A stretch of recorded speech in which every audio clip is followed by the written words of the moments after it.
Santiago Aguirre, director del Centro ProDH, recibió este mensaje en su iPhone en diciembre de 2022. Aguirre es un abogado y activista de derechos humanos que acompañó a los familiares de las víctimas de los 43 normalistas desaparecidos del caso Ayotzinapa. Su trabajo ha sido crítico del papel que jugó el ejército en los eventos de la madrugada del 27 de septiembre de 2014 y en la presunta construcción de la llamada verdad histórica emanada de la investigación de la Procuraduría General de la República. Un documento interno de la Secretaría de la Defensa Nacional, publicado por la filtración de los servidores del Ejército, identifica al Centro ProDH como un grupo de presión. Ahora, un reportaje publicado por The New York Times y que cita un análisis forense realizado por Citizen Lab de la Universidad de Toronto, confirma que el Centro Militar de Inteligencia utilizó el software de espionaje Pegasus para intervenir en junio, julio y septiembre de 2022 las comunicaciones de Santiago Aguirre y de María Luisa Aguilar, responsable del área internacional del Centro ProDH.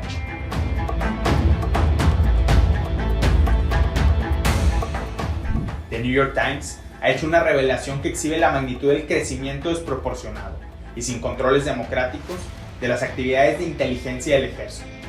El Centro Militar de Inteligencia de la Secretaría de la Defensa Nacional ha utilizado el software Pegasus para intervenir dispositivos móviles más que cualquier otra agencia gubernamental en el mundo.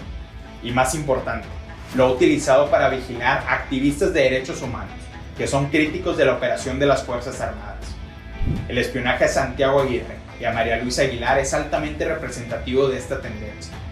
Citizen Lab detectó infecciones el 22 de junio de 2022, día de la ceremonia de inicio de los trabajos de la Comisión de la Verdad sobre la Guerra Sucia en el Campo Militar número 1.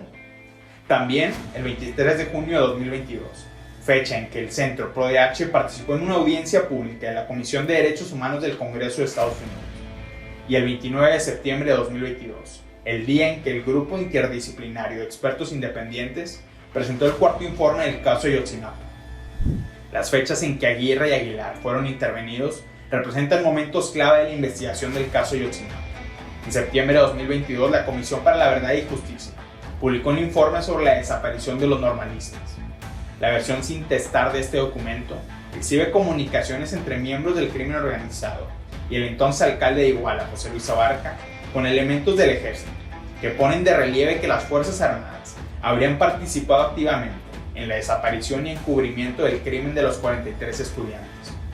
Las intervenciones a Santiago Aguirre y a María Luisa Aguilar se suman a otros dos objetivos civiles que, de acuerdo a análisis forenses realizados por Citizen Lab, fueron espiados por el Centro Militar de Inteligencia.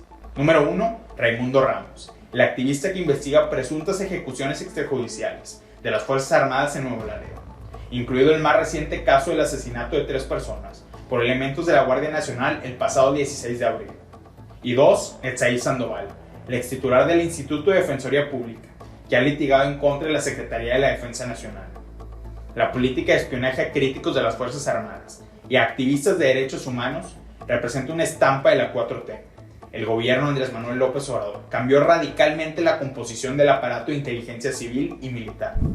El presidente extinguió al CISEN y creó el Centro Nacional de Inteligencia, cuyo titular es un general en retiro, Audomaro Martínez Zapata. Y dentro del CNI destaca el Centro Nacional de Fusión de Inteligencia, una entidad encargada de recopilar información de todo el aparato de seguridad y justicia del Estado mexicano. Luis Rubén Sandoval Medina, hijo del secretario de la Defensa Nacional, Luis Crescencio Sandoval, es el responsable de esta instancia. Sin embargo, la agencia de espionaje más importante del gobierno es el Centro Militar de Inteligencia, que está adscrito a la Subjefatura de Inteligencia del Estado Mayor y que reporta directamente al general secretario. De acuerdo al reportaje de New York Times, el Centro Militar de Inteligencia es la única agencia mexicana con acceso a Pegasus. La Secretaría de la Defensa Nacional fue el primer cliente de NSO Group, la firma israelí integrada originalmente por exfuncionarios de inteligencia del ejército que diseñó este software de espionaje. Pegasus fue adquirido por el gobierno mexicano desde el 2011, durante la administración de Felipe Calderón.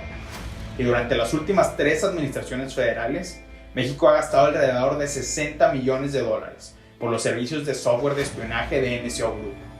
Los casos de Aguirre, Aguilar, Ramos y Netzaí Sandoval ponen de relieve el uso que ha hecho el gobierno mexicano de Pegasus, atacando activistas de derechos humanos y violando los lineamientos regulatorios del gobierno de Israel sobre la exportación de servicios de inteligencia.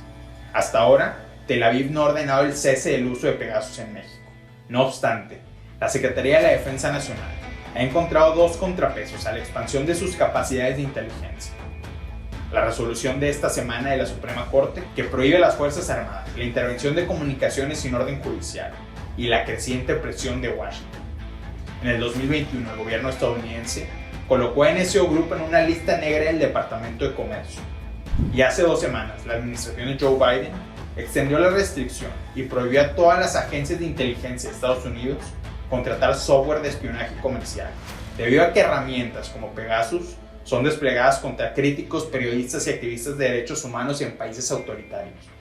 México y el aparato de inteligencia, que está en manos de la familia del general secretario Sandoval, no son la excepción.